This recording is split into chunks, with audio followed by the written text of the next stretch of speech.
Welcome, everyone. I am absolutely thrilled to have you here for this explainer. Today, we're going on a deeply fascinating journey into the human mind, unpacking some incredible insights from an amazing conversation between Jay Shetty and author Robert Greene.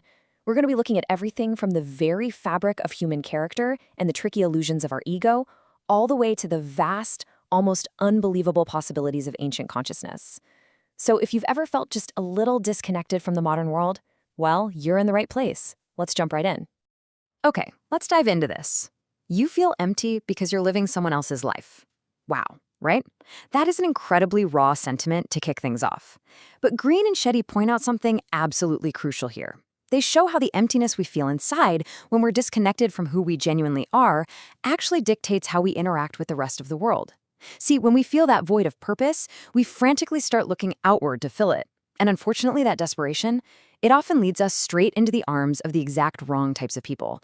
We end up totally confusing their intense, chaotic energy for the genuine purpose that we're lacking. Which brings us to Section 1, Spotting Toxic Human Nature. We all deal with it, right? That universal, daily friction of navigating toxic, dramatic people. But why are we so drawn to them in the first place? Well, the classic traits of a narcissist don't exactly come with a warning label. Instead, they come wrapped up in this intense, irresistible charm. They draw you in with grand drama, and they feign humility. Because, let's face it, society rewards that. Green notes that some of the most successful people out there perfectly fit this raging narcissist profile, viewing everyone around them merely as tools to get what they want. But here is the really vital takeaway. We're frequently attracted to these charismatic folks because they temporarily plug up our own internal emptiness. Their drama makes us feel alive, just for a fleeting moment. But it's a trap, and spotting these signs early is key so we don't confuse their toxic energy with real purpose. Let's pivot to Section 2, Evaluating True Character. Now, what's really interesting about this slide is that there's a definitive line in the sand between strong and weak character. And Green argues that the absolute clearest indicator, literally the biggest red flag of a weak character, is the inability to take criticism. A person with a weak character shatters when criticized. They get highly defensive and build a wall around themselves, completely unwilling to look inward. On the flip side, someone with strong character, they don't just tolerate criticism, they actually use it constructively. When severe stress hits, they handle it gracefully. When they get a taste of power, they remain grounded and accept responsibility instead of becoming abusive. This is exactly the ultimate metric we need to use when figuring out who gets a front row seat in our lives and our businesses. Moving right along to Section 3, the illusion of the self. Now, this definition might throw you for a loop at first glance. This concept, which is heavily influenced by Zen philosophy, suggests that the self we fiercely protect is mostly just a construction. It's an illusion pieced together by language and societal expectations, totally masking the reality of true emptiness. Think about it. So many of us walk around like automatons, essentially asleep. We aren't really aware of our breath. We aren't aware of our physical presence. We're just trapped in this rigid, made-up idea of me. But by breaking down that illusion, we can actually access the profound beauty and freedom of egolessness, a state where we just experience reality exactly as it is. To snap out of that illusion, we have to ask a genuinely challenging question. What exactly is a thought? Seriously, pause and think about that for a second. The reality of your existence right now is your blood pumping, the chair you're sitting on, the light in the room.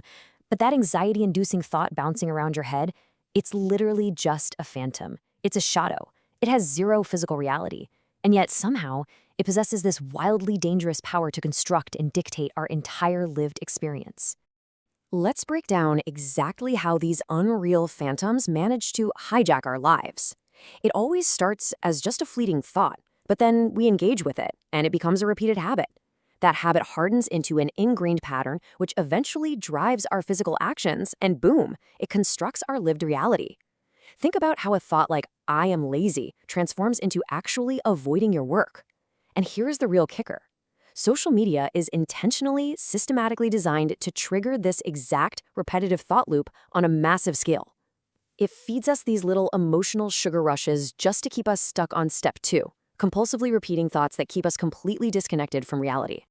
Let's move to and see how this builds in Section 4, Finding Your True Essence.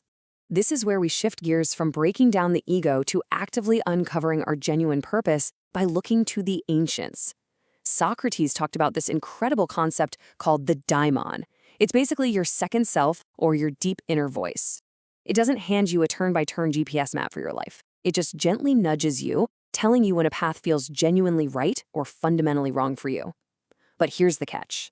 To hear that daimon, you have to cut through all the cultural programming that's been shoved at you since childhood. You've got to relentlessly question your deeply held beliefs. Ask yourself, do I actually want this, or did society just convince me this is what success looks like? Consider this staggering, somewhat painful thought.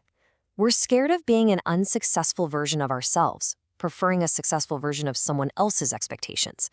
Talk about a heavy burden. Sometimes it's a fatal one to our dreams.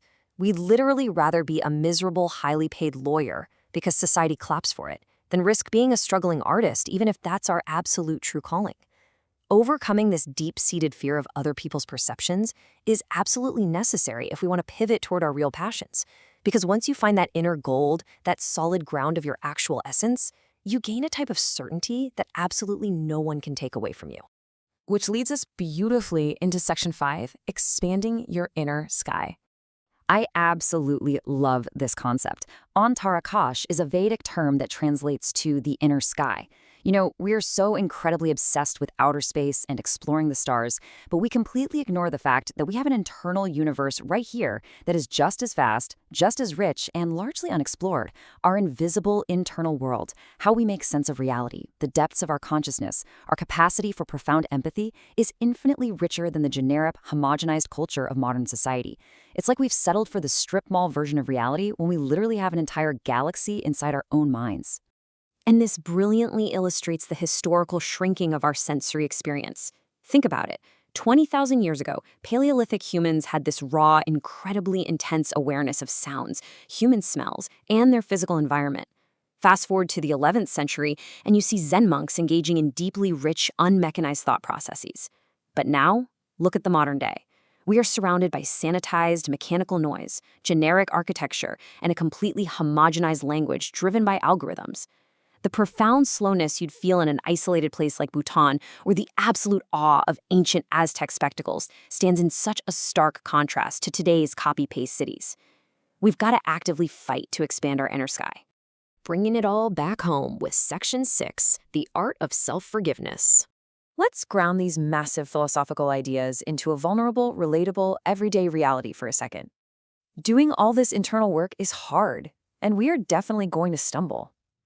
Despite being one of the most successful authors of the last 2 decades, Robert Greene shared this incredibly raw admission. He said, "I'm extremely unforgiving with myself. Learning to forgive myself for not being perfect is the hardest thing."